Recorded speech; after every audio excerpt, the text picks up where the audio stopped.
یہ انسان زبان کو پہلے ذکر کیا گیا، ہاتھ کو بعد میں، کیونکہ زبان دیکھنے میں بہت چھوٹی ہے، جرمہ صغیر، اس کی جسامت بہت چھوٹی ہے، لیکن اس کا جرم اور اس کی غلطیاں بہت بڑی ہے، بہت بڑی ہے۔ جرمہ صغیر و جرمہ کبیر، جرم یعنی جسم ٹکڑا چھوٹا سا ہے، لیکن جرم جو کرتی ہے وہ بہت بڑا ہے۔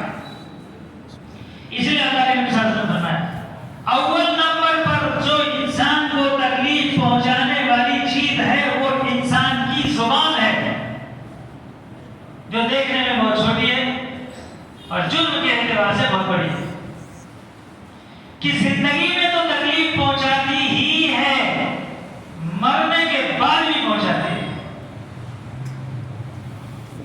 زبان کیا کرتی ہے؟ جس طریقے پر انسان زندہ ہو تب بھی اس کو برا بھلا بولتا ہے، ایسا ویسا ویسا ویسا، کسے بولتا ہے؟ زبان سے ہی نہ بولتا ہے، اور مر گیا تب بھی بولتا ہے یہ جو گیا نا ویسا ویسا ویسا۔ یہ دو طرح کی زبان زندگی میں بھی تکلیف پہنچاتی ہے، زندگی کے بعد بھی تکلیف پہنچاتی ہے۔ پیدا ہونے کے بعد بھی تکلیف پہنچاتی ہے، پیدا ہونے سے پہلے بھی تکلیف پہنچاتی ہے۔ ابھی انسان پیٹ کے اندر ہی ہے، پیدا بھی نہیں ہوا، اور اس کا باپ کیا بولتا ہے؟ ارے بیماری ہے، پیٹ کے اندر کون آیا کہ مار میں دے خود نانا ہے کہیں کر، ابھی سے گالی دینا، ابھی پیدا بھی ہوا نہیں۔ ماں بھی گالی دیتی ہے، باپ بھی گالی دیتا ہے۔ تو جو پیدا نہیں ہوا اس کے اوپر بھی یہ تکلیف پہنچاتی ہے، جو پیدا ہو گیا اس کو بھی تکلیف پہنچاتی ہے، جو موجود ہے اس کو بھی تکلیف پہنچاتی ہے، اور جو مر گیا اس کو بھی تکلیف پہنچاتی ہے، حاضر ہو اس کو بھی تکلیف پہنچاتی ہے، غائب ہو اس کو بھی تکلیف پہنچاتی ہے۔ اس لیے اللہ کے نبی صلی اللہ علیہ وسلم نے مسلمان کی نشانی فرمایا، مسلمان وہ ہے جس کی زبان کنٹرول میں رہے، اس کے ذریعے سے وہ کسی کو تکلیف نہ پہنچائے۔ دوسرے نمبر پر ذکر کیا اس کے ہاتھ سے بھی کسی کو تکلیف نہ پہنچے، کیونکہ ہاتھ سے تو سامنے جو ہوگا اس کو ہی تکلیف پہنچا سکتے ہیں، جو 2 کلومیٹر دور ہے اور جو مر گیا ہے اور جو پیدا ہی نہیں ہوا اور جو طاقت میں آپ سے زیادہ ہو اس کو آپ تکلیف نہیں پہنچا سکتے۔ سامنے ہو، کمزور ہو، پیدا ہو چکا ہو، مرا نہ ہو، تو اس ہاتھ سے آپ تکلیف پہنچا سکتے ہیں۔ اس لیے اللہ کا مثال فرمایا یہ اس کا نمبر بعد میں آتا ہے، اس کا نمبر بعد میں آتا ہے۔ پہلے زبان کوٹ، پھر ہاتھ کوٹ، پھر پھانس کوٹ، 3 کوٹ ہے نا، تو پہلی کوٹ یہی ہے، کون؟ زبان۔ اس کو کنٹرول میں رکھنے والے کو اور اپنے ہاتھ کو کنٹرول میں رکھنے والے کو مسلمان کہتے ہیں، اور اسی سے نکلا ہوا لفظ اکرام مسلم ہے۔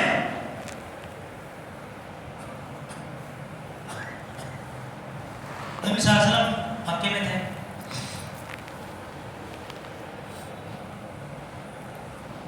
جب مدینہ آپ تشریف لے آئے تو آپ کی دور رس نگاہوں نے دیکھ لیا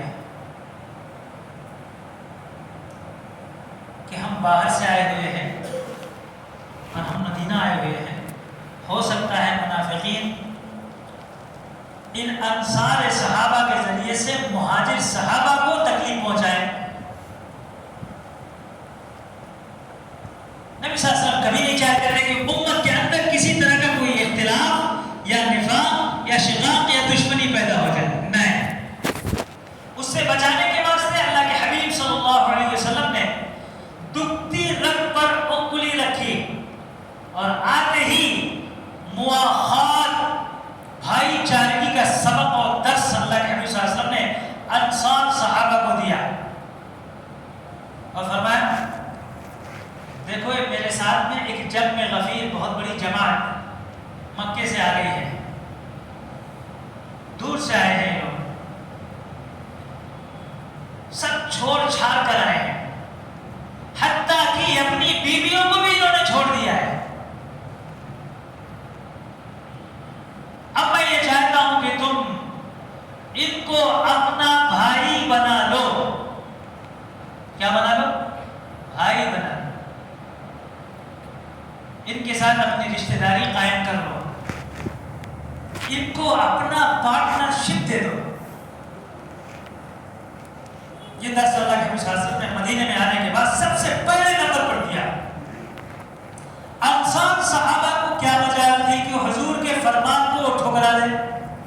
سوال ہی نہیں ہوتا، فوراً کھڑے ہوئے اور کہنے لگے اللہ کے مسلسل ہم میں سے جس کا بھی آپ بھائی چارہ بنانا چاہیں، قائم کرنا چاہیں، آپ کو اختیار ہے، حتیٰ کہ ہم اپنی زمینوں میں آدھا آدھا کر کے اپنے لیے آدھا ان کے لیے آدھا دیں گے، اپنی دکان میں بھی آدھا اپنے لیے رکھیں گے، آدھا ان کو لے دیں گے، اپنے مال میں بھی حصہ آدھا اپنے لیے آدھا ان کے لیے دیں گے، حتیٰ کہ اپنی بیویوں میں سے بھی اگر ہمارے پاس 2 بیویاں ہیں تو ایک کو ہم طلاق دیتے ہیں، جس کو وہ پسند کرتا ہو اس سے نکاح کریں۔ یہ بھائی چارہ نبی صلی اللہ علیہ وسلم نے قائم کیا تاکہ آنے والے مہاجرین کو احساس بھی نہ ہو کہ یہ کوئی اجنبی جگہ ہے، اور انصار ان کو اجنبی نہ سمجھے بلکہ ایک دم بالکل آپس میں گھل مل جائیں۔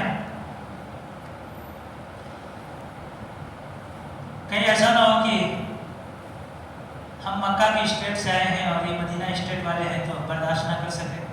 ہوتا ہے ہمارے دلوں میں یاد آتا ہے، ہمارے یہاں تو ایک گاؤں کا آدمی ہو تو دوسرے گاؤں کو نہیں برداشت کر پاتے۔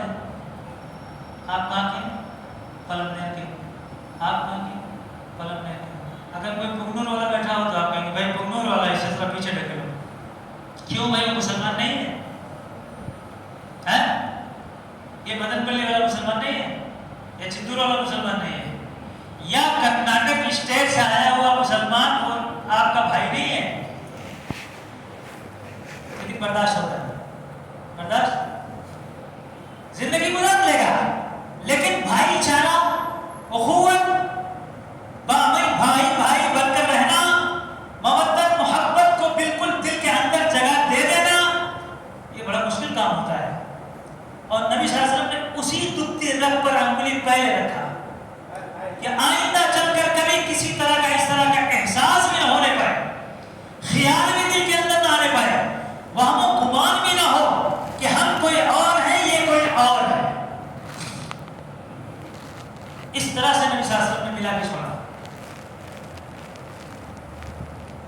یہاں تو اگر کوئی اجنبی آدمی دکان بھی رکھ لے تو بازو والا برداشت نہیں کرتا، فوراً حضرت کے پاس شکایت لے کے آتا ہے، میری دکان پہلے بہت اچھی چلتی تھی، جب سے یہ سامنے والا سیب ایسا دکان لا کے رکھ لیا ہے، باہر والا اسے بھگانا سوچ کیسا تمہیں ایسے بھگاؤ۔ اچھا کیوں بھائی؟ کیا رزق خدا کی طرف سے جو تقسیم ہوتا ہے اس کے اندر تمہارا دخل چلتا ہے؟ نہیں۔ ارے اس طرح کی 50 دکان بھی کھل جائے لیکن رزق جو اللہ نے مقدر کر دیا وہ پہنچا کے جائے گا، چاہے اندر والا ہو چاہے باہر والا ہو، اس میں فرق نہیں آ سکتا، لیکن دل میں کھوٹ پیدا ہو جاتا ہے۔ نبی صلی اللہ علیہ وسلم نے اسی کو پہلے نکالا اور فرمایا دین کو پھیلانا ہے، ہدایت کو عام کرنا ہے، سیدھے راستے پہ سب کو چلانا ہے، تو سب سے پہلے نمبر پر بھائی چارہ قائم ہونا ہے، اخلاق اپنے اندر پیدا کرنا ہے۔ جب تک اخلاق عظیمہ ہمارے اندر نہ پیدا ہو جائے تب تک دین نہیں پھیل سکتا، دین پر کہیں نہ کہیں سے رکاوٹ آ جائے گی، اس کا راستہ بند ہو جائے گا، اس کا راستہ۔ اللہ کے حبیب صلی اللہ علیہ وسلم مکہ کی سرزمین میں ہیں، ہدایت پھیلانا چاہتے ہیں۔ کیا آپ نے اپنی تعلیم سے ہدایت کو پھیلایا؟ اپنے اعمال سے پھیلایا؟ اپنے معجزوں سے پھیلایا؟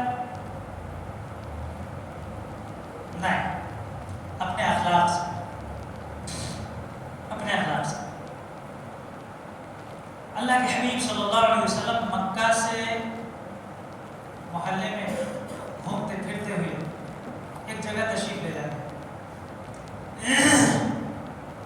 ایک بڑھیا کا گھر ہے. بڑھیا پورا کٹھر باندھ کو دروازے کے پاس بیٹھی ہے.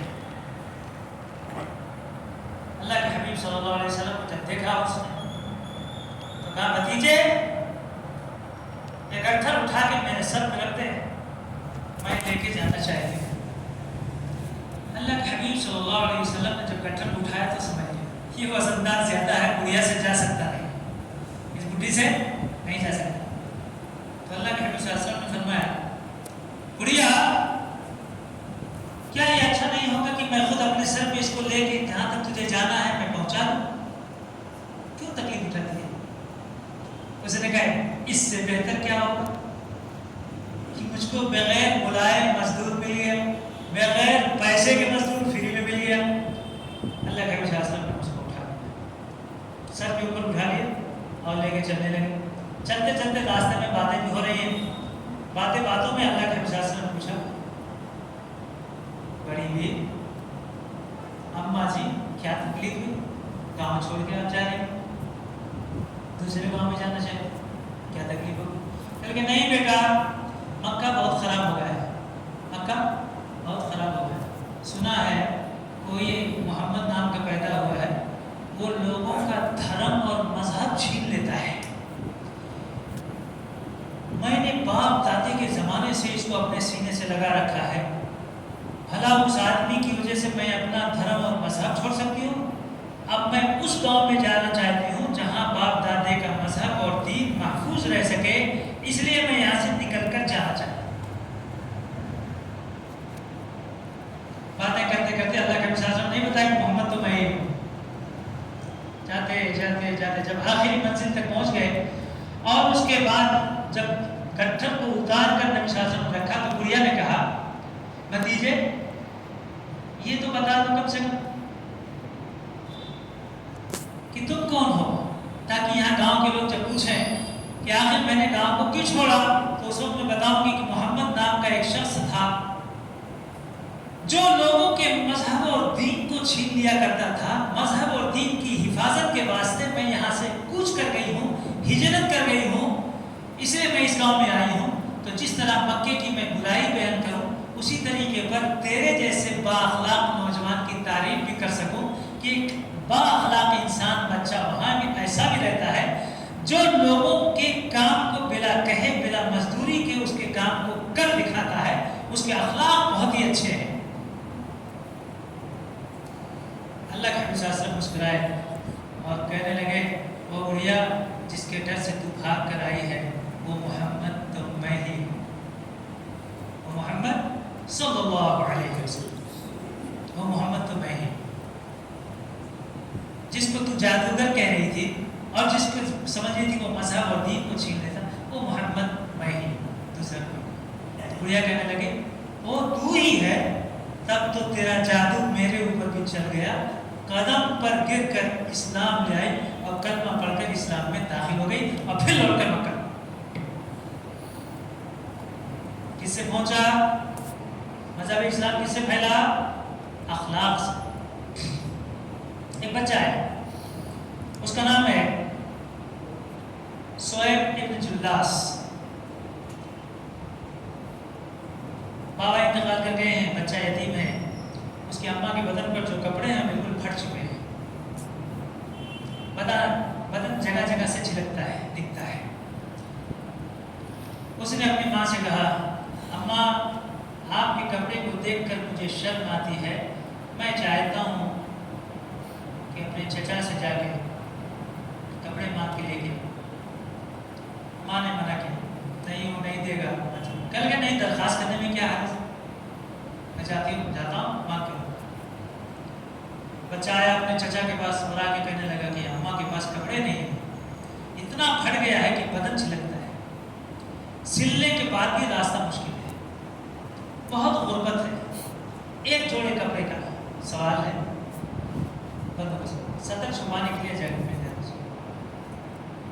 چچا نے جھڑک جھڑ کپڑے کے تو ہاتھ پھیلا رکھا, جیسے ہمارے اور آپ کی عادت ہوگی دیکھنے میں کسی آدمی کو اگر ہم نے دیکھ لیا ارے یہ تو بہت بڑا مالدار تھا آج یہ بھیک مانگنے آیا تو کیا سمجھتا اچھا خاصا ہٹا کٹا کرتے ہوئے تو ہاتھ پھیلائے ہوتا ہے نہیں کیوں چچا نے بھی چھٹک مذاق میں کسی نے کہا یہ کیا دے گا لینا ہے کچھ تو حرم میں ایک صاحب بیٹھے ہیں ان کے پاس چلا ضرور وہ تیری مدد کریں گے اس نے اچھا آیا اپنی ماں کے پاس اور ماں سے کہا اماں چچا نے تو کچھ نہیں دیا کچھ لوگ وہاں بول رہے ہیں حرم میں کوئی صاحب بیٹھے ہیں جن کا نام محمد ہے میں جاؤں تو شاید تمہارے صدر چھپانے کا کپڑا مل جائے گا ماں نے کہا نہیں بیٹا نہیں جانا کیوں ابو جہل نے چاروں طرف افواہ پھیلا رکھی محمد صلی اللہ علیہ وسلم جادوگر گیا تو پھنسا تو ماں منع کرے نہیں بیٹا میں ایسے ہی گھر کے اندر رہ جاؤں گی لیکن کپڑا مانگنے کے واسطے محمد کے پاس نہیں جانا ورنہ کہیں تیرے اوپر بھی اس کا جادو چل گیا تو بہت مشکل ہو جائے گا بچے نے کہا ماں اتنا سمجھ بوجھ تو میں بھی رکھتا ہوں 13-14 سال کا ہو گیا ہوں میں بھی عقل رکھتا ہوں میں ان کے مذہب اور دین کو بالکل نہیں اپناؤں گا لیکن تیرا مسئلہ تو حل ہو جانے دو ماں نے کہا اچھا بیٹا جاؤ لیکن میری نصیحت یاد رکھنا اپنے باپ دادا کے مذہب کو دین کو نہیں چھوڑا جاتا ہرگز نہیں چھوڑنا ان کی بات کو نہیں سننا نصیحت کر کے بھیج اللہ کے حبیب صلی اللہ علیہ وسلم حرم مکہ میں موجود ہے تشریف فرما ہے مسجد کے اندر بچہ آیا دور سے دیکھتے ہی اللہ کے حبیب صلی اللہ علیہ وسلم نے پہچانا کیا بیٹے کیسے آنا ہوا ماں کے واسطے شاید چادر کی ضرورت ہے بچے نے کہا جی ہاں ضرورت ہے لیکن ایک بات میری پہلے سن لو آپ کا مذہب اور دین میں نہیں اپناؤں گا ہمارے سامنے اگر کوئی اس طرح ہوتا ہے تو ایک ہی تھپڑ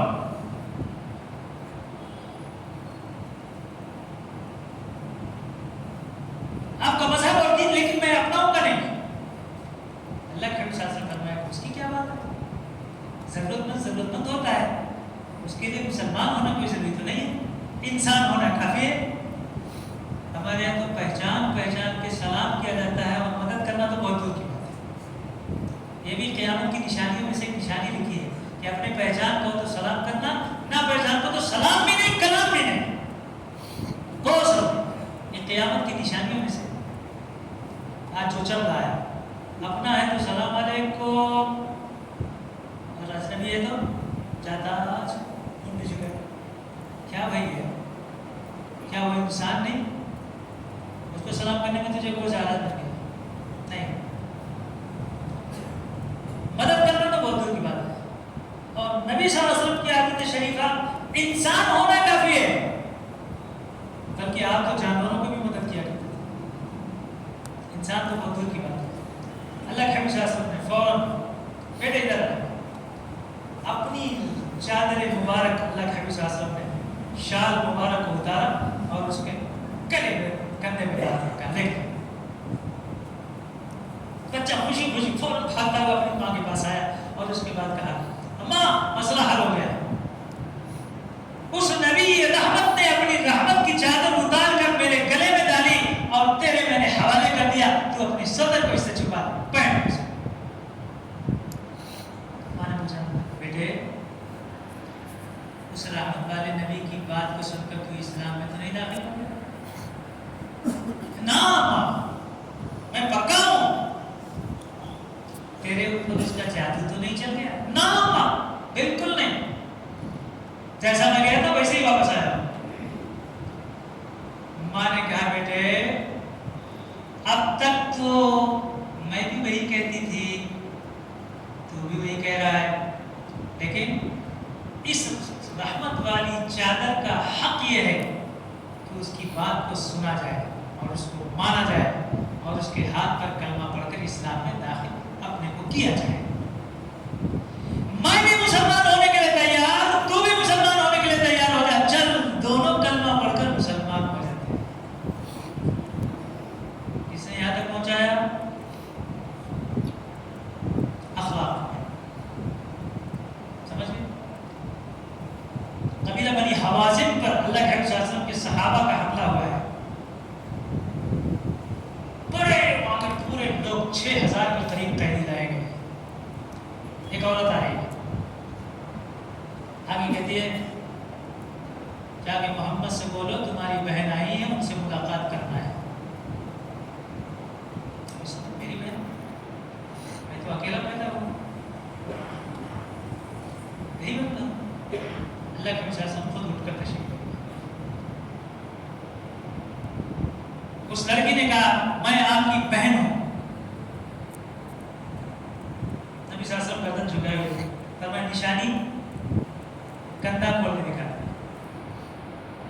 اور فرمایا بچپن میں جس وقت میں گود میں اٹھایا کرتی تھی اس وقت میں آپ کو چھیڑا کرتی تھی، چھیڑتے ہوئے آپ نے ایک مرتبہ اس کو دانت سے کاٹا، وہ دانت کے نشان آج بھی ہیں. میں دائی حلیمہ کی بیٹی شیبہ ہوں. شیبہ تم؟ اللہ کے حبیب صلی اللہ علیہ وسلم نے اپنے چادر رحمت اتاری اور راستے میں بچھا دیا اور کہا میری بہن اس کے اوپر سے چل کر آ. ایک بھائی کے اوپر اپنی بہن کا ایسے ہی حق ہوتا ہے. اور پھر پرانی یاد نبی صلی اللہ علیہ وسلم نے تازہ کی. پرانے بچپن کے واقعات، بکریاں چرانے کے، گود میں اٹھانے کے، سب چالو ہو گئے. خوش ہو گئے کہ آج بھائی اور بہن کی ملاقات ہوئی ہے اس انداز سے. یہ نہیں کہ بہن کو دیکھا آ گئی نا بیوہ سے ابھی اپنے حصہ مانگے گی نا. بہن کو دیکھ کے بھائی کا منہ چہرہ گر جاتا ہے کہ کہیں کچھ دینا نہ پڑے. کتنی بری بات ہے. یہ بھی ایک رضاعی بھائی، دودھ شریکی بھائی بہن ہے. وہ آئی ہے، حقیقی بھی بہن نہیں ہے. اس کے باوجود نبی صلی اللہ علیہ وسلم نے اتنا اعزاز و اکرام کر کے بتا دیا کہ ایک بہن کا اپنے بھائی پر یہی حق ہوتا ہے. اور اس کے بعد نبی صلی اللہ علیہ وسلم نے پوچھا شیما کیا چاہتی ہو؟ کیا تم مکے میں یہی خدیجہ کے ساتھ رہ جاؤ؟ میں اپنے گھر میں رکھوں گا، تمہارے لیے بہترین جسم کا بندوبست کروں گا. کیا چاہتی ہو؟ یا تم اپنے گاؤں واپس جانا چاہتی ہو، قبیلہ بنو سعد وہاں جانا چاہتی ہو؟ طائف کی بات آتا ہے وہاں جانا چاہتی ہو. شیما نے فرمایا کہ نہیں، میں آزاد ہونا چاہتی ہوں. اللہ کا عزت کرنا. بالکل لاؤ شیما کا سامان واپس کرو، شیما کو آزاد کرو. شیما نے فرمایا میں اکیلی تھوڑی ہوں، میرا بھائی کیا اتنی بھی قربانی نہیں دے سکتا کہ میرے گاؤں کے جتنے لوگ جیل میں آئے ہیں، قید میں آئے ہیں، سب کو نہیں چھوڑ سکتا. اللہ کا مثال شیما تمہارے سب واسطے سے سب کو آزاد کیا. 6000 قیدی کو نبی صلی اللہ علیہ وسلم نے کھڑے کر آزاد کر دیا. اپنے صحابہ سے اعلان کیا ان کے جتنے بھی سارے لوگوں کو حصے میں سامان ملے ہیں سب واپس کر دو، سب واپس کر دو، سب اللہ کے واپس کر دو. اور جب واپس کر دیا تو اللہ کے حبیب صلی اللہ علیہ وسلم نے شیما سب کو سامان پہنچ گیا ہے، تم جانا چاہو تو جا سکتے ہو. کہنے کہ کاہے کو جا سکتے ہو؟ اپنے قبیلے والوں سے کہا میرے بھائی کے اخلاق کو دیکھا، میں پہلے کہہ رہی تھی میں چھوڑاؤں گی اکیلی. دیکھ میرے بھائی کے اخلاق کو. سارے جتنے قبیلہ بنو سعد کے لوگ تھے سب کے سب لبیک کہہ کر شیما کے پاس حاضر ہو گئے. اور شیما نے کہا احسان کے بدلے احسان. اور جب نبی نے میرے بھائی نے اتنا بڑا احسان کیا ہے ہم لوٹ کر نہیں جائیں گے. سب کے سب کلمہ پڑھ کر مسلمان. کیسے اسلام بھرا؟ اخلاق سے. کیسے بہتا ہے؟ اخلاق سے. دین ختم ہوگا بد اخلاقی سے اور دین پھیلے گا اخلاق سے. دین پھیلے گا اخلاق سے. حضرت جی مولانا یوسف صاحب رحمۃ اللہ علیہ حضرت جی ثانی کہے جاتے ہیں. نام سنا ہے؟ اس کے لڑکے مولانا الیاس رحمۃ اللہ علیہ بانی تبیر مولانا الیاس رحمۃ اللہ علیہ کے ساتھ چلتے ہیں. جن کو 20 سال کی عمر میں حضرت جی امیر صاحب بنا دیے گئے. مولانا یوسف رحمۃ اللہ علیہ کے بعد اس کے بعد جو جذب کی کیفیت طاری ہوئی ہے تو لکھا ہے نماز کے علاوہ، سونے کے علاوہ کسی وقت بھی ان کی زبان بند نہیں ہوتی، 18 گھنٹے دعوت و تبلیغ کی بات کیا کرتے تھے۔ ایک مرتبہ تو ایسا بھی ہو گیا ہے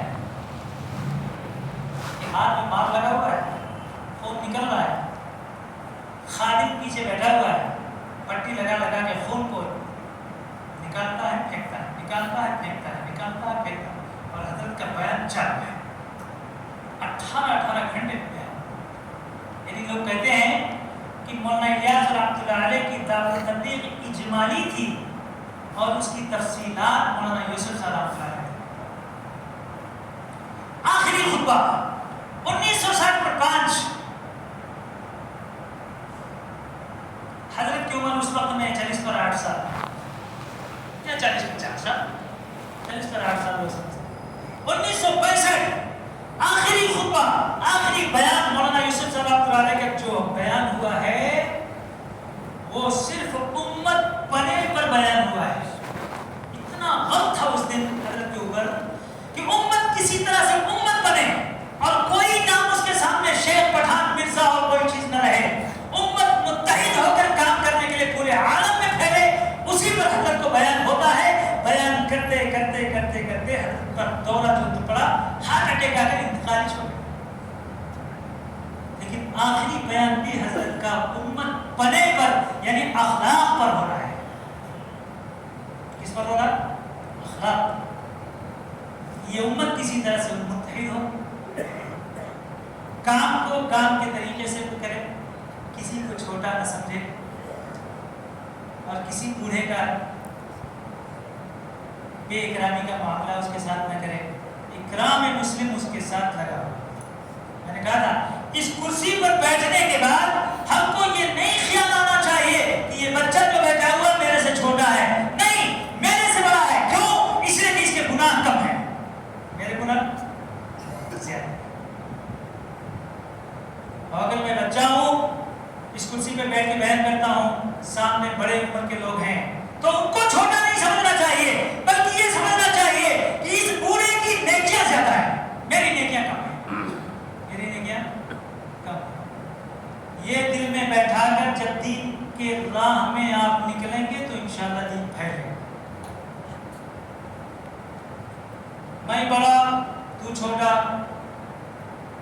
گئے چھوٹیاں ٹوٹ جائے گی، دین نہیں پھیلے گا، دین نہیں پھیلے گا، نہیں۔ اس لیے میں نے کہا روزانہ آپ کو اپنی دعا میں کم از کم ایک مرتبہ اپنے کو مسلمان ہونے کی دعا کرنی چاہیے۔ کیا دعا؟ کیا دعا؟ اللہ تو مجھے مسلمان بنا دے۔ کیا بنا دے؟ ارے آمین تو کہو، آمین، جو ابراہیم علیہ السلام نے مانگا تھا۔ مسلمان اور اسلام کیا چیز ہے کہ ہمارے ہاتھ سے اور ہماری زبان سے کسی کو ادنا تکلیف بھی نہ پہنچنے پائے۔ دنیا کی آباد کاری بھی اسی سے ہے، گھر کی آباد کاری بھی اسی سے ہے۔ اس کے پہلے جمعہ میں 2-3 جمعہ پہلے میں نے آپ کو بتایا تھا، دلہن جب ڈھونڈنے گئے تو اس وقت میں آپ کو چاہیے کہ 4 چیزوں کو دیکھ کے لے کے آنا دلہن کو۔ کتنا؟ نمبر 1، چہرے میں حیا ہے کیا، شرم کچھ ہے یا نہیں، گھور کے بات کرتی ہے کہ زمین کی طرف دیکھ کے بات کرتی ہے۔